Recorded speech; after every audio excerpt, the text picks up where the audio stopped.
प्रश्न नंबर 1। स्वास्थ्य मंत्रालय की समिति का प्रमुख कौन है जिसने सीरोलॉजिकल सर्वे की सिफारिश की थी? इसका उत्तर है वी.के. पॉल। गृह मंत्रालय की हालिया घोषणा के अनुसार दिल्ली में सीरोलॉजिकल सर्वे किया जाएगा। राष्ट्रीय राजधानी में कोविड-19 सकारात्मक मामलों की संख्या में भारी वृद्धि हुई है। Serological survey national centre for disease control और दिल्ली सरकार द्वारा संयुक्त रूप से किया जाएगा। जिला टीमों को एनसीडीसी प्रशिक्षकों द्वारा आरोग्य सेतु और इतिहास ऐप का उपयोग करने पर प्रशिक्षण दिया जाएगा। प्रश्न नंबर 2। हाल ही में किस भारतीय संस्थान ने प्रोजेक्ट प्राण तहत एक गहन देखभाल इकाई ग्रेड वेंटिलेटर विकसित किया है? इसका उत्तर है भारतीय विज्ञान संस्थान। भारतीय विज्ञान संस्थान के इंजीनियरों की एक टीम ने प्रोजेक्ट प्राण के तहत एक गहन देखभाल इकाई ग्रेड वेंटिलेटर विकसित किया है। हाल ही में टीम ने वेंटिलेटर के प्रोटोटाइप को सफलतापूर्वक पूरा कर लिया है, जो वैश्वीकरण की प्रक्रिया में है। सस्ती वेंटिलेटर केवल भारत में बने घटकों या उन घटकों का उपयोग करता है जो घरेलू बाजार में आसानी से उपलब्ध हैं। टीम ने रिकॉर्ड 35 दिनों में वेंटिलेटर विकसित किया है। प्रश्न नंबर 3। हाल ही में किस राज्य में प्रवासी मजदूरों के लिए रोजगार के अवसर पैदा करने के लिए एक समर्पित आयोग का गठन किया गया है? इसका उत्तर मध्य प्रदेश।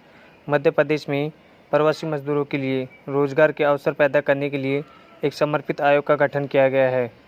मध्य प्रदेश राज्य प्रवासी मजदूर आयोग के रूप में नामित इसका उद्देश्य उन लोगों के लिए नौकरियों का निर्माण करना है जो कोविड-19 लॉकडाउन के दौरान देश के अन्य हिस्सों से लौटे हैं। प्रश्न नंबर 4। बीमा नियामक और विकास प्राधिकरण द्वारा नामित कोविड-19 स्वास्थ्य पॉलिसी का क्या नाम है? इसका उत्तर है कोरोना कवच। बीमा नियामक द्वारा जारी दिशा निर्देशों के अनुसार बीमा नियामक और विकास प्राधिकरण ने स्वास्थ्य और स्वास्थ्य बीमा कंपनियों को एक छोटी अवधि की कोविड-19 पॉलिसी की पेशकश करने का निर्देश दिया है। कोरोना कवच नीति के रूप में नामित मानक स्वास्थ्य नीति की अवधि 3.5 महीने से 6.5 महीने और 9.5 महीने होगी। दिशा निर्देशों के अनुसार भुगतान का तरीका एकल प्रीमियम होगा। प्रश्न नंबर 5। हाल ही में सरकार द्वारा शुरू की गई taxable floating rate saving bonds 2020 का कार्यकाल क्या है? इसका उत्तर 7 साल। केंद्र सरकार ने taxable floating rate saving bond 2020 launch करने की घोषणा की है, जो 1 जुलाई 2020 से खुदरा निवेशकों के लिए सब्सक्रिप्शन के लिए उपलब्ध होगा। इन बॉन्डों पर ब्याज दर हर 6 महीने में रीसेट कर दी जाएगी, जबकि शुरुआती ब्याज दर 60.15% तय की गई है। प्रश्न नंबर 6। हाल ही में भारत सरकार ने टिकटॉक समेत कितने चीनी ऐप पर प्रतिबंध लगाया है? इसका उत्तर है 59। भारत सरकार ने टिकटॉक, वीचैट और हेलो जैसी 59 चीनी ऐप्स पर प्रतिबंध लगा दिया है। इन ऐप्स को देश की सुरक्षा के लिए खतरा बताया गया है, जिसके चलते इन पर प्रतिबंध लगाया गया है। यह ऐप भारतीय यूजर्स के डाटा को बिना अनुमति के विदेश भेज रहे थे। इन ऐप्स में प्राइवेसी और सुरक्षा भी सदैव ही संदिग्ध रही हैं। प्रश्न नंबर 7। हाल ही में भारत के अटॉर्नी जनरल के रूप में किसे नियुक्त किया गया है? इसका उत्तर है के वेणुगोपाल। भारत के अटॉर्नी जनरल के रूप में के वेणुगोपाल को नियुक्त किया गया है। इनका वर्तमान कार्यकाल 30 जून 2020 को समाप्त हो रहा है। अब उनके कार्यकाल को अगले 1 वर्ष के लिए बढ़ा दिया गया है। 30 जून 2017 को के वेणुगोपाल को भारत का 15वां अटॉर्नी जनरल नियुक्त किया गया था।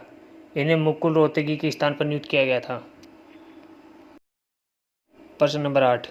हाल ही में भारत सरकार और विश्व बैंक समूह ने किस शहर के गरीबों को किफ़ायती आवास प्रदान करने के लिए समझौते पर हस्ताक्षर किए हैं? इसका उत्तर तमिलनाडु।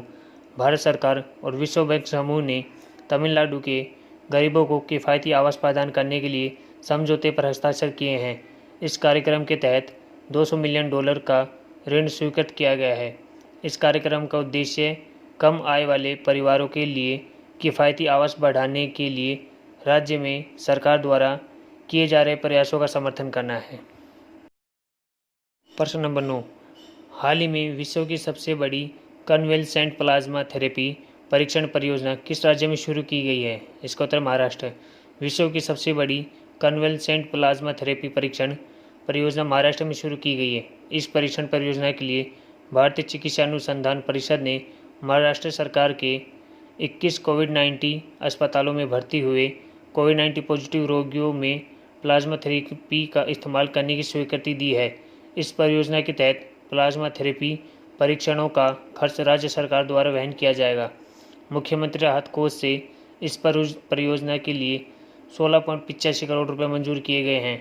ट्रायल प्रोजेक्ट के तहत महाराष्ट्र के 21 सरकार द्वारा संचालित कोविड-19 अस्पतालों में सभी गंभीर रोगियों को 200 मिली की मात्रा में कन्वेलेंट प्लाज्मा दिया जाएगा।